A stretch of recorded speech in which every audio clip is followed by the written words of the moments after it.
All right. Hey, everybody. How's it going? Chime in. Tell us where you're located. Dan Schinder here on Drum Talk TV with my co-host Lou Calderola, who's in Brewster, New York. I'm Cheers. in, whoa, was that eggnog with rum? What was that?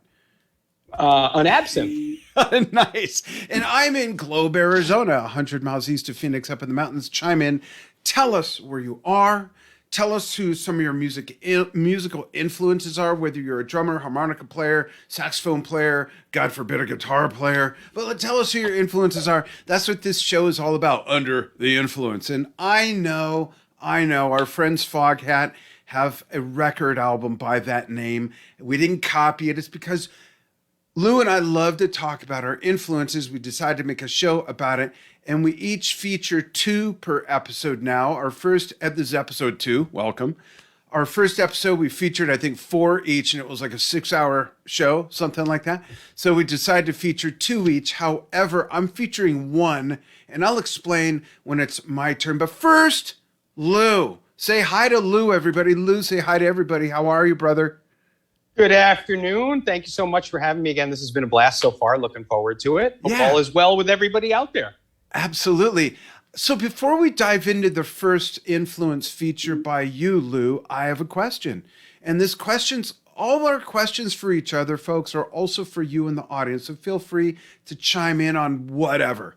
Lou, are all of your influences what might be referred to some degree as youngsters as old school? Like, are they all classic rock and the pre-rock era jazz? Or do you have, and you don't have to give them up yet, but do you have some newer influences, like people who have hit the scene in the last 5 or 10 years as well? Yes, I would have to say majority would be, as you said, first the classics and some of the old school stuff. But fortunately, trying to keep current with my students at the school, a school of rock where I teach, I sometimes, the students will bring in these new bands and go, whoa, I got to hear more. So I do. And there's actually one that I'm hoping to feature on an upcoming episode too. There are a couple drummers that thankfully my students have influenced me with now by bringing things in and saying, hey, do you know these guys? And they've been kind of keeping me current on music I otherwise might not have discovered yet. That's cool. I like that. Mine are mostly classic rock and classic progressive rock, but I do also dive into swing and big band era, and I love modern day swing and big band. Royal Crown Revue is probably my favorite. Cherry Poppin' Daddies, I actually used music from them on a cooking show I had over 20 years ago on TV. Big Bad Voodoo Daddy, of course.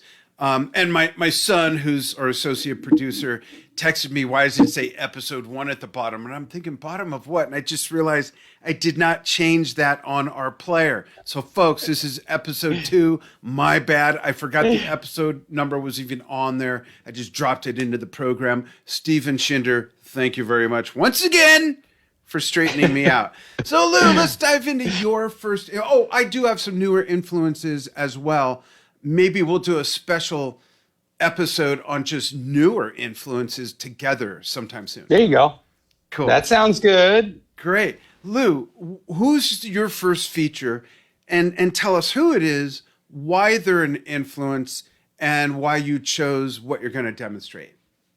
Okay, cool. So, on our first episode, we both kind of did a few of the first drummers that really got us going. That was, hey, let's launch this project.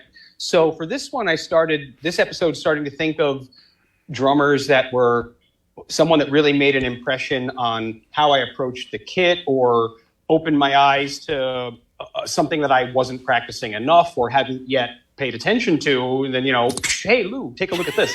So the first one is we're going to go with Steve Gadd today. Ooh, I've heard of him.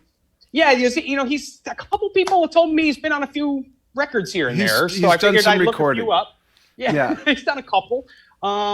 So then one of the things was how fluid of a player he was, and at the time when I discovered him through some friends, I was the teenage rock kid, so I hadn't really gone onto the side of some of the more classic drummers as far as your, the fusion, jazz, pop stuff, things. I was like rock and metal dude at the time. So some of my friends said, no, Lou, you need to really start listening to some of these guys and expand your horizons. And if you don't mind me asking, that's what brought me. What age did that pivot happen, if you don't mind? And if you don't mind giving up your age now, if you don't mind.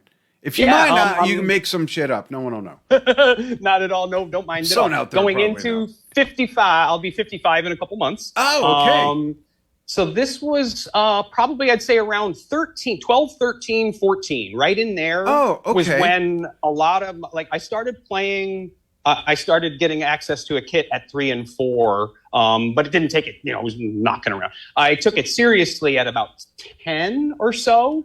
And then 12, 13, 14 was really when, friends were saying, oh, you need to check out this. So that was where I really started to find people out. So you've had a lot of other influences during a longer period of time than I thought. That's great. Yeah. Good kid. Yeah. So that was, Steve Gadd was probably the first drummer in that style where it really, and then made me realize, seeing him playing that traditional grip, was just like, wow, that was something. I'm a lefty on a right-handed kit, so my feet technically are righty, right? So I play the bass drum with my right foot, but I tend to lead with my left hand, and in many cases play open-handed. Sometimes I'll play righty, but I tend to play open-handed on a right-handed setup, which I explain to students that makes me have to learn, and drummers like that, learn your beats twice. You're playing on the hi-hat, your snare hand is your right hand. Right. If you're playing on the ride, my snare hand is my left hand. So there's that little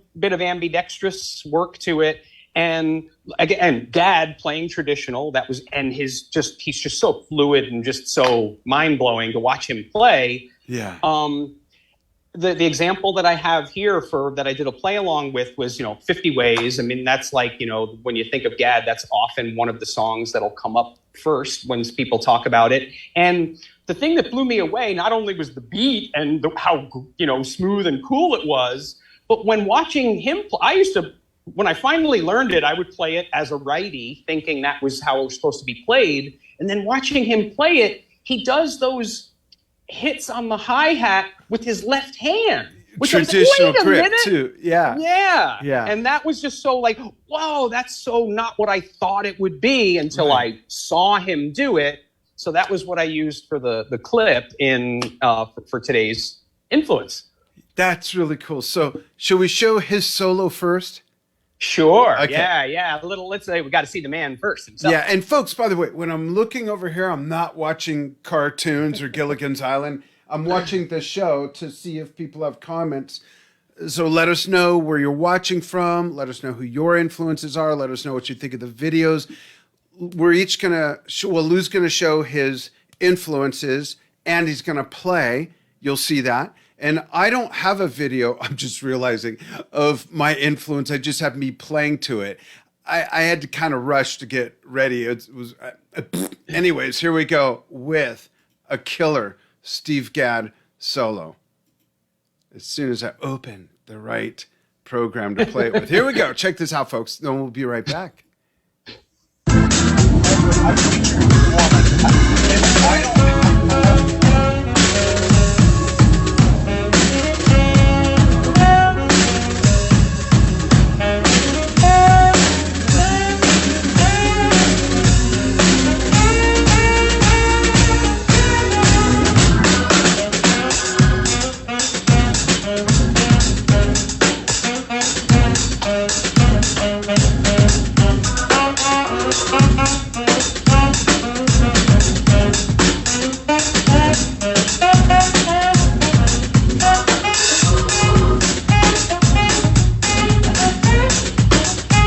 Solo's coming. I was supposed to play a shorter clip. Sorry about that.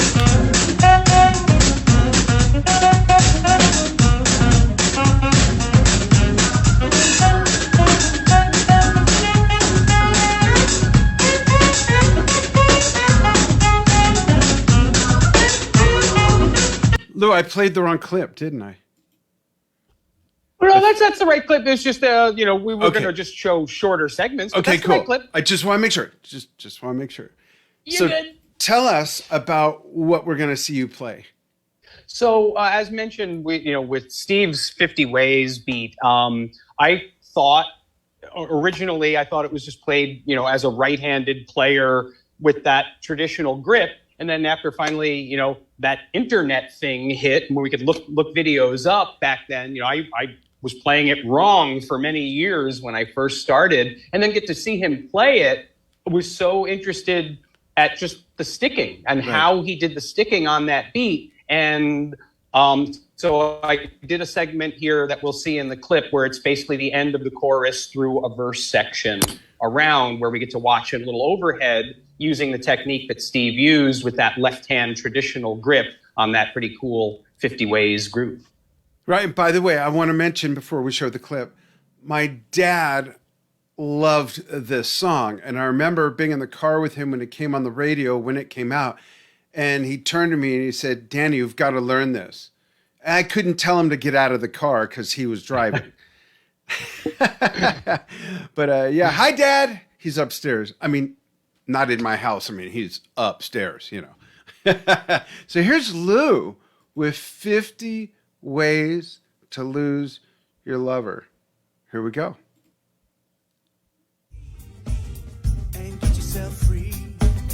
Ooh, step out the back, Jack. Make a new plan, Stan.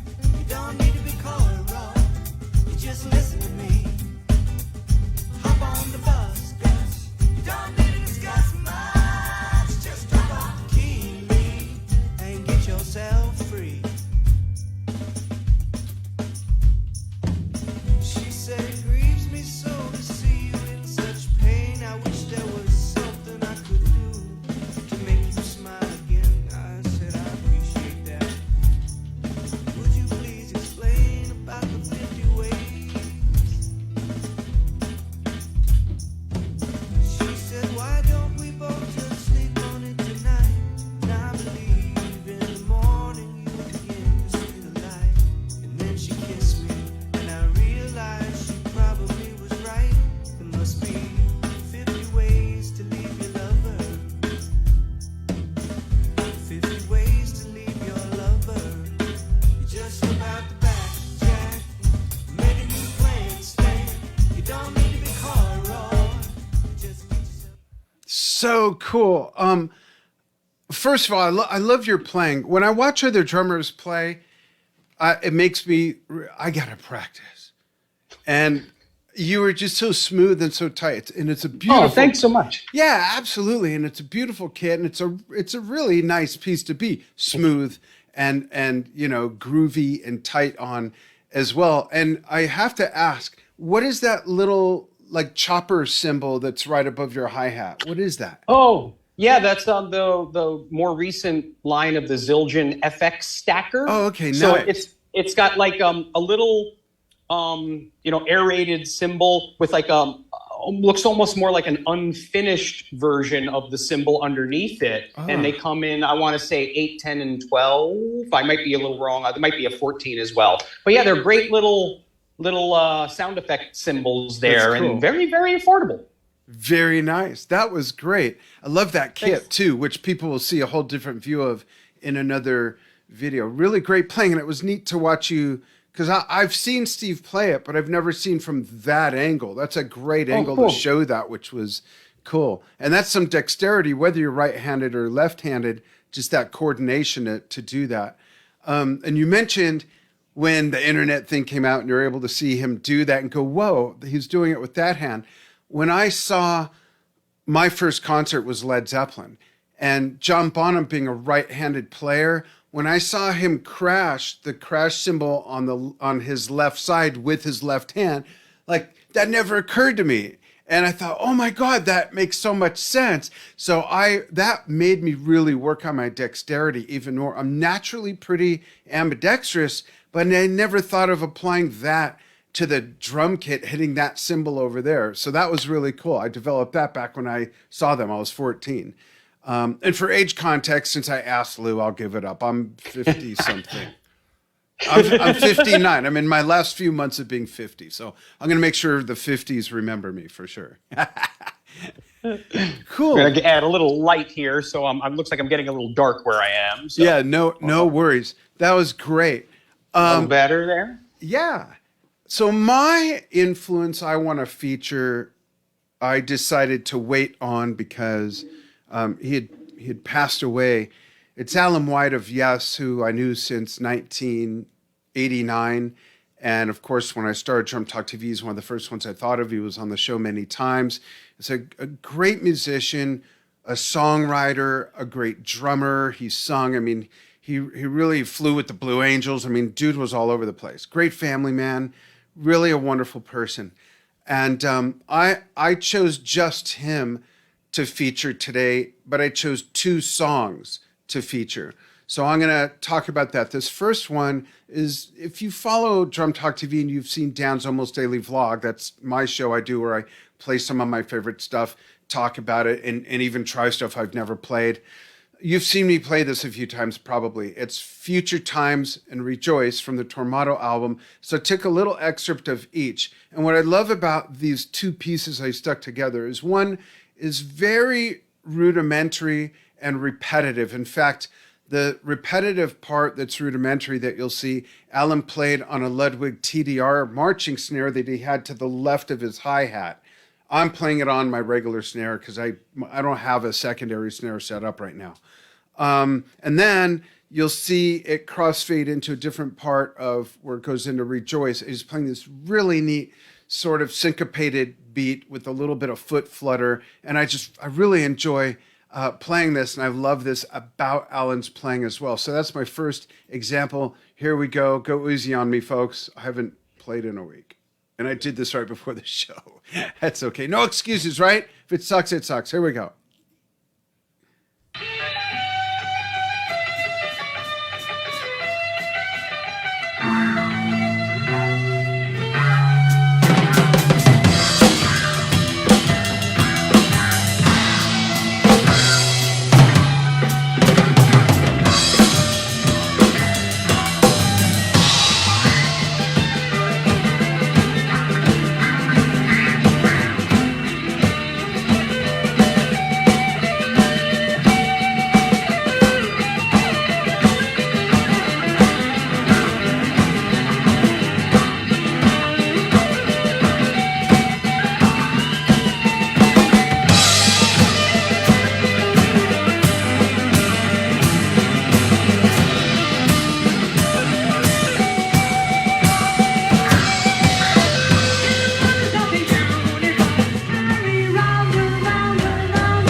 There you go.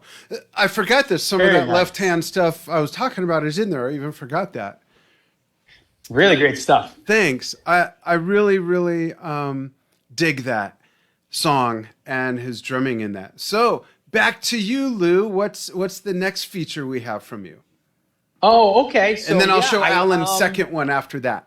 I was wondering if, do you want to jump back onto Yeah. that? Okay, cool. So the next one for me, which I almost, when we got done with the first episode, I almost kind of went, oh, how did I not put this guy in my first one? Because really, one of my biggest influences and bands, well, I mean, like if, people give you that if you had a couple albums on a desert island, It's Henry Goldstein and the Bagel Slingers. yes, the number one album would be that one. I couldn't live without that one on a desert island. And if I was allowed to have two, I think, even though I'm a big Rush fan and that's my big hero. Yeah. I gotta say, Kansas's live Two for the Show album. Oh my! One of my favorite releases ever. Phil Ehart, right? Just what a phenomenal drummer. Been at it for so long, and I almost, granted, Kansas has plenty of attention. I almost feel like Phil never quite got enough respect for how darn good he is. I mean, yeah, the guy, he can fly around the kit and he can play some amazing stuff too, but his compositions within the songs were so tasteful. I say are so tasteful. Yeah. And just, the pieces, the way he would approach the kit and play some things that were not quite what I would think of as like your standard drummer would do this during that part. He always had these creative, interesting ways of approaching it a little differently to give it a flavor that I maybe didn't expect to be there. And I think that's what always caught me about his playing. And so I have a couple things that we'll get into, but like for his clip that I sent was just, they call it a little bit of a solo, but it's really just him grooving through an awesome part of some live Kansas stuff. And that just, shows a more, it was from fairly recent. I think it's only about 3 or 4 years ago that this clip is from. His live one. And it's only about a minute or so long, but a really great clip of kind of what I'm describing, where instead of me picking him just soloing and, going crazy around the kit, I picked this because it's his way of approaching the kit with this really intricate and interesting, fun part. But the music is behind him too, so he's accompanying, not just showcasing himself. And I thought that Phil's music was always, the way he played the drums was such a musical approach. Mm-hmm. It was never all about me and the drums. It was always all about the song. Right. And that's what I really loved about his playing. That's cool. Let's play that, and then you'll talk about the 2 clips that we're going to see of you emulating Phil as one of your influences. Here we go.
Neat. I'm also like mesmerized not only by his playing, but how he adapted from his huge 70s kit to a much smaller kit. But if you look at the size of the drums, it's like he kept that tonal range, just took out some drums in between, Yeah. I admire that. That's cool. I'm not doing it though. Yeah.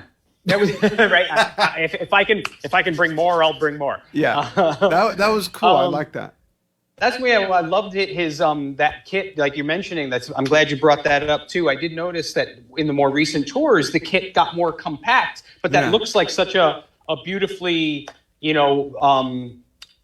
put together kit to cover those ranges that you're talking about. But I think it's just, the couple toms up front and the floors where it used to have that much wider range of rack toms, but you don't feel like things are missing, where sometimes, you think of certain songs where, if the drummer doesn't play with that many toms or whatever, the song's going to sound different or, sound changed, where I never really noticed that when his kit got smaller, you never noticed that change in his playing. Yeah, or just his like with parts. Neil. Yeah, exactly. That's, and then continuing on Phil's playing and all, I mentioned with that because Kansas, I loved the way that they could take their music to be so complicated yet listenable and have a groove to it. Yeah. And so Carry On Wayward Son, probably, one of the big Kansas songs as far as you think the full ensemble of band. How does that one go? I've only heard it once or twice, so I just remember that they say something about wayward son. I think it has something to do with people flying around or something. That's funny. So that I use that for the clips, and so I have a couple segments in here. This one you actually will see, and I didn't think about it until after I played it, where I talked about earlier me being a lefty on a righty kit.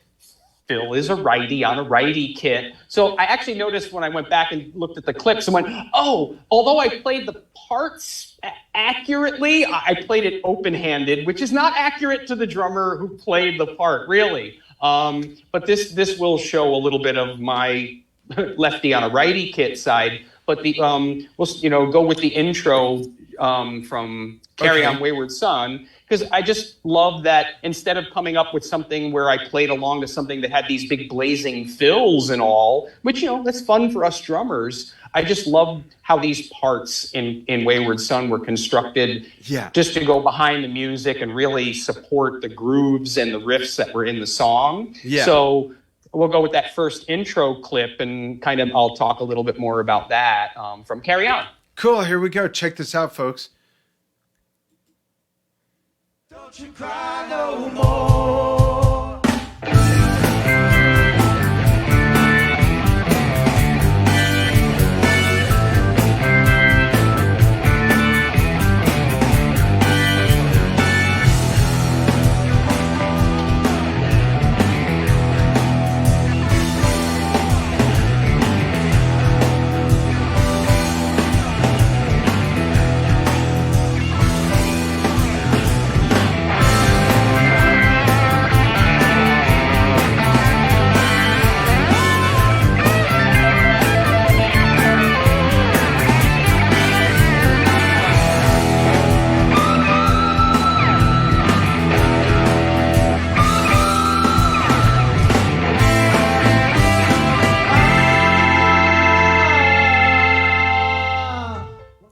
So cool. And another view of that kit, folks, as I mentioned.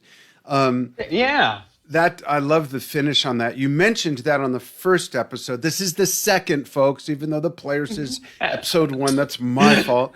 But you mentioned that kit, and this is a better view of it, I think, where you can see that iridescence through the clear shells, which is really cool. Yeah, I'll give before I go into the clip, I'll give a quick little shout out there. The kit is an RCI acrylic kit, RCI out of Connecticut, and that's called the Moondust shells. And Romano's inspiration was to try and make a drum kit that looked like the old hollow foil Super Balls we used to get out of the vending machines in the 70s. So you didn't get the clear Super Ball with the glitter in it. That was the inspiration for that kit. Oh, wow. How neat. Great. So really he must be around our age or older then. Yeah, right in the same window there.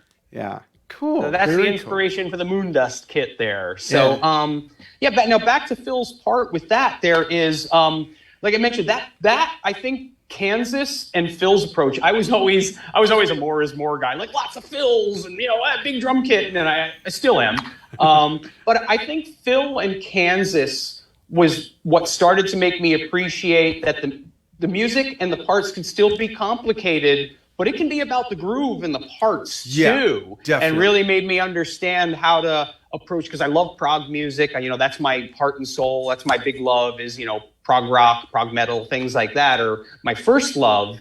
And I thought Kansas, as much, again, I'll mention the Rush thing again. I am a Rush geek. Rush is my band. But I think Kansas gave me some of the biggest appreciation for how I approach playing prog with other people. And Phil's playing, his parts are just so great. His grooves and his drum beats really drive these really cool, intricate parts that Kansas writes. And that's one of the things I really loved about his playing so much. That's very cool. Talk about this next segment that we're going to see you play from the same song.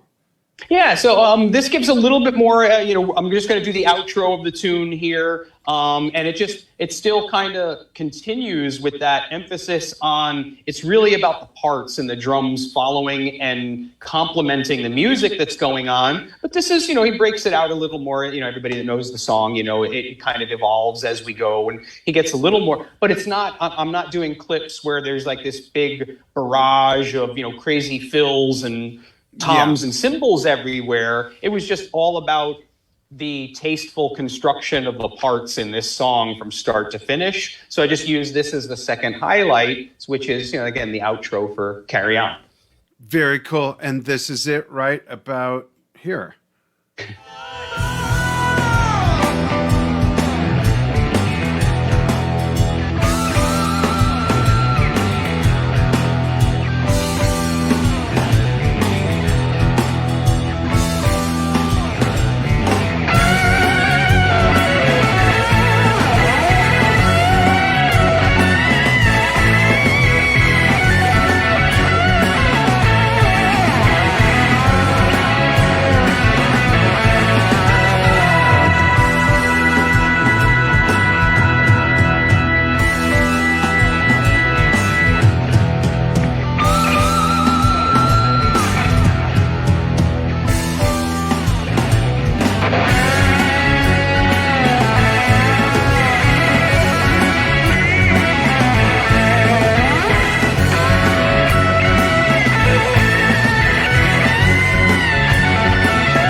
Very cool, fun stuff to play and listen to.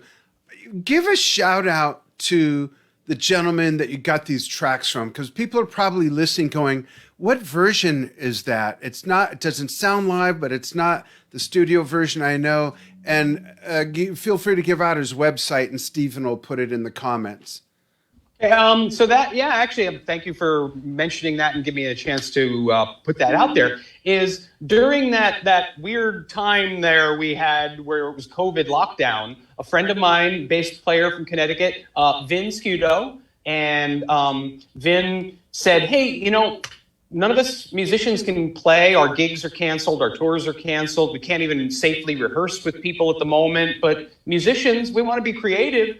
He assembled all these great stems of cover songs off of like internet websites and all things that, some companies put up for like teaching tools and all, and assembled them together on a page on Facebook called The Corona Files. So if you check on Facebook for The Corona Files, we did a bunch of things where he would upload these stems to a bunch of the musicians, many of us who still to this day, some have not even met each other in the same room. And during the lockdowns, we would pick and choose from a list of these great classic rock songs. And anybody who could record it at home, we would do these stem replacements together. So he'd put up the stems of what you heard there. And then as we would record our tracks, he would mute one until we had a completed song, and then we put some videos out there. So we have a page on YouTube, Vin Scudo, and how do you spell his name for Steve, so you could put it? Vin, and then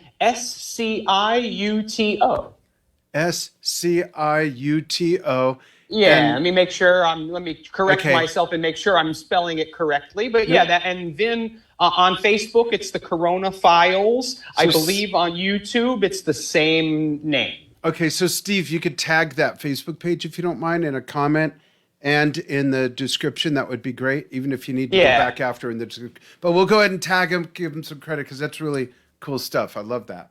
Yeah, and those are because we might get a little fist shaking if we actually used all the real artists. Yeah, so and this then it gets muted a way and to all do that. Yeah. And these are Perfect. some really good interpretations of the songs that they do very accurately to the tracks, and so at least it sounds close enough to make it seem legit for what you're using it for. Let's give them a further shout out. Give an example, please, of a cross section of some of the artists that people might find in the catalog. What type of like bands and songs would they find, or just bands even?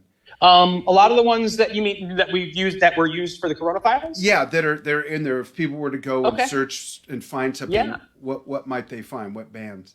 Obviously, we'll go with a couple that we use. So Kansas, Paul Simon, Rush, Genesis, Allman Brothers, David Bowie, Deep Purple, Steely Dan. There's quite an array of stuff that was assembled out there. And I was just did I say Beatles? Cool. There was a lot of them out there, and I'm just rattling off a bunch that a number of us in the group did, and I'm thinking of those. But there's a vast number. I want to say close to 200 tracks from bands that some of them they're even like, oh wow, that's a little bit of an obscure band. I'm surprised they had that up there. But pretty much all of your classics, Zeppelin, Who, Hendrix, the Stones, they're all out there with some really great interpretations done in the stem form and almost set up for musicians to be able to record along too, and then we would make sure that we recorded the whole song so we're not using any licensed material, and then we would usually do videos. So if you check the pages, we have the tracks, but there's usually everybody did little remote videos from home, so you can see us all in our houses,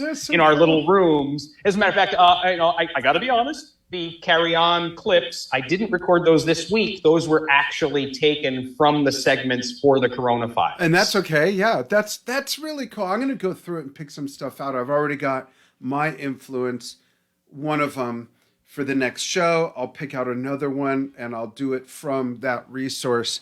How crazy does the Genesis catalog get as far as how far back do they go? It just, from what I scanned, it just would look like it was a handful of songs that I recall. There was some solo Phil stuff in there, some solo Peter Gabriel stuff in there as well. But I believe it was just a handful. I think like Lamb Lies Down, Add a Cab. Cool. Those are the ones that kind of came to mind at the moment, but I do believe there were a few more. Cool. I'll go through that stuff. Thanks for sharing that. Absolutely. Thanks for including. Yeah. Shall we jump back to, you have a little bit of a part two to share. I do. Part two of Alan White. And the reason I wanted to feature two segments of Alan is because of the difference in his playing. I mean, I know like Phil, I guess Steve Gadd to a degree. So many very talented drummers have such a wide arc in their playing. So I thought I just want to do that in this one episode for Alan. So this next piece that I'm playing to as I cue it up, that's what I'm looking at when I look to the side over here, folks, is two separate parts of Ritual. And what I love about Alan is that obviously with Yes, there's a lot of epic one side long songs, Close to the Edge, 4 sides each, one song each, Tales from Topographic Oceans. You got Gates of Delirium, you got Awaken, which is quite long. A lot of stuff like that. So those songs lend themselves to his playing to be able to go through a lot of musical storytelling, different dynamics. So this example, I love how there could be a wild man aspect and some real gentle, delicate stuff as well. So without wanting the clips wanting to be too long, I picked just 2 little segments and mushed them together. And that's what we've got here with Ritual, which is right here. Here it comes. I promise. Right now.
Oh yeah, I mushed three things together from the same piece.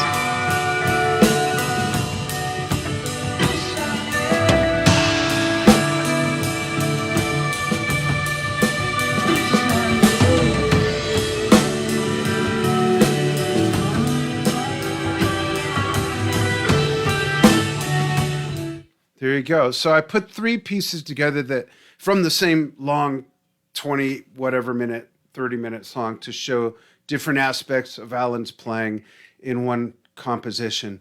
One of the things I love about Yes music, whether it's Bill Bruford or Alan White, is I personally love longer pieces. I love albums that are one story, like The Lamb Lies Down on Broadway, Tales from Topographic Oceans. I love the storytelling aspect in music, and not that that can't be done in a 3-minute hit radio-oriented song or a 5-minute song, but and some people say to me, because on Dan's Almost Daily Vlog, often I'll play a lot of stuff or two really long songs. I'll do all of Tarkus by ELP or all of Carnival 9, all three impress. And people say, how do you remember so much stuff, especially with the odd time changes and everything? Watching this reminded me of that. And to me, it's simple. One, I have a good memory, but well, when it comes to music, hopefully my wife didn't hear that and she's not watching. But that aside, I ask the question, I say, well, on a given night, how long do you play? We do 3 45-minute sets. Okay, are they all the same? No, we change them up a little. Okay, great. So about how many songs? Oh gosh, it could be 36 songs across the whole night. I said, and you memorize them, right? And they go, yeah. It's the same thing. Yeah. It's just like memorizing a bunch of short pieces. That's how when I was 13, 14, 15 and started learning all these long pieces by Yes, Genesis, ELP, Rush, I learned them in little sections and memorized them and then taught my body to do the dexterous part. So I find it an interesting question because I think I take it for granted, but it really is the same as playing a bunch of songs.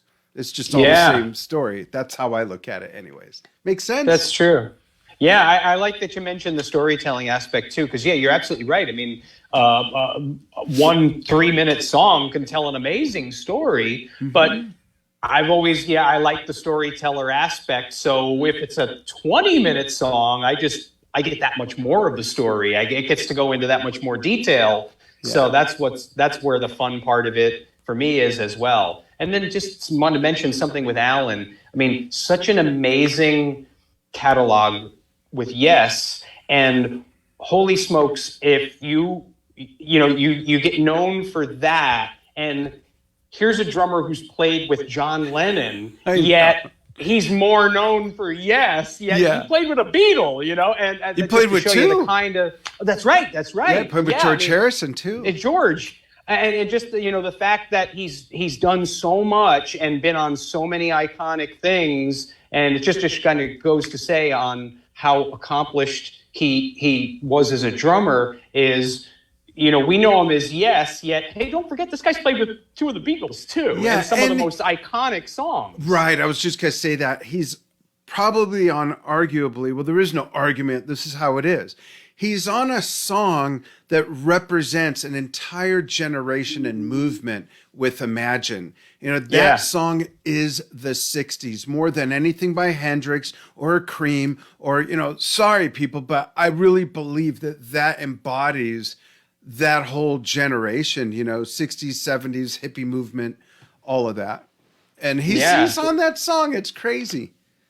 Right, and that was just one of the things that when I finally discovered that, went, no way, really that, and then Joe Cocker. Okay, I got to look at stuff more, and then those drum fills and Instant Karma, right, they're so cool. They're like some of the coolest drum fills. It's like, how can I still be playing something really, really easygoing, listenable, but play out and still make it work? And he did it. And, that was it. Those fills are so iconic in that song. And he played with Joe Cocker. And to really put it into perspective for anyone out there watching, if you're not familiar with either of the two songs I'm going to mention, we're not going to get into taking points away or you putting your head down for a 5-minute timeout. Shame on you if you don't know these. But if you don't know them, go listen to them now and compare. Just listen to Imagine and then listen to Sound Chaser or Gates of Delirium. Just give it a whirl. And it's like, that's the same guy. And then listen to Turn of the Century by Yes and listen to Sound Chaser. And that's the same band. Listen, I mean, it's just incredible. Really, the one lineup change within those two songs, but still, it's just amazing the arc of music he put out in, like you said, just such a vast catalog. Yeah, yeah. What a well-versed drummer. Even though we think of him as the guy from Yes, which of course there's so much more to Alan's playing in his catalog. Yeah. Even though most of us think, oh yeah, the guy from Yes, right? Yeah. Yes, but Exactly. go further. Well, I'm going to plow through Vin's catalog because I have an idea of who I want to feature on our next episode. And I want to see what's there from that person. You mentioned their name. I'm not going to give it away. And folks, we will let you know when we're going to be doing this. Again, we want to do it at least once a month. We're just getting the series rolling. And we thank you very much for following what we do here on Drum Talk TV and watching this new series, whether you're seeing it live or on the archive. Any last words, Lou? I guess just to kind of trail in on what you were saying there too as well. Thank you for first getting me in on this, but folks, anybody out there watching, whether it's live or after, thanks so much. I mean, we're having so much fun. Hopefully you guys are having as much fun seeing this as we are. And please, chime in live if you can and send us questions and things that we can hopefully, start to incorporate and interact with you guys, because that's just as much fun as us getting on here and talking. We have a great time talking with each other, but interacting with you guys is partially really why we're doing this. That's right. It's your show too. And Steve put in Vin's channel information there. So go check it out, folks. Awesome. And find some stuff to play to and send it in to us. The link is in the post to send us stuff to get featured on Drum Talk TV, whether it's with your band or just as a drummer or whatever. So be part of what we do. Please, we're kind of coming up on 10 years in January, and I created Drum Talk TV in a big way for this. Oh, and then there's that. Yeah, I read these books by some guy. I don't know. Thank you. If you want to tune up your social media marketing as a musician, and trust me, it needs to be tuned up. You can go ahead and get my books. Just look my name up, Dan Schinder, on Amazon, and there's the first 3, specifically written for the music industry. I work in many industries. It's a whole other company I have, but those are written specifically for you folks as musicians. Thanks, Lou. Yeah, and they Appreciate work. that. They absolutely work. I mean, when we first met and I talked to you and got the first one and just started going through and taking the first couple tips, my website, my pages, the numbers were jumping. I mean, that's not a joke. That happened very quickly, just with a few simple tips out of here. Thank you. And there's quotes on the back. I think they're on the back. There's quotes on the back by some people I've worked with this stuff. Billy Cobham, Foghat, some people you folks might know. Yeah, yep, you got him. Yeah, some other, I don't know, some drum folks. Yeah. Guys, you might have heard of Billy Cobham or Troy Laketta or, Doug Miola. You might have heard of a few of those names. That's right. Cool. Thanks, everybody. Thanks, Lou. Hang on the line with me after we say goodbye. And right about now, we're going to say goodbye. Bye, folks. Thanks. See ya.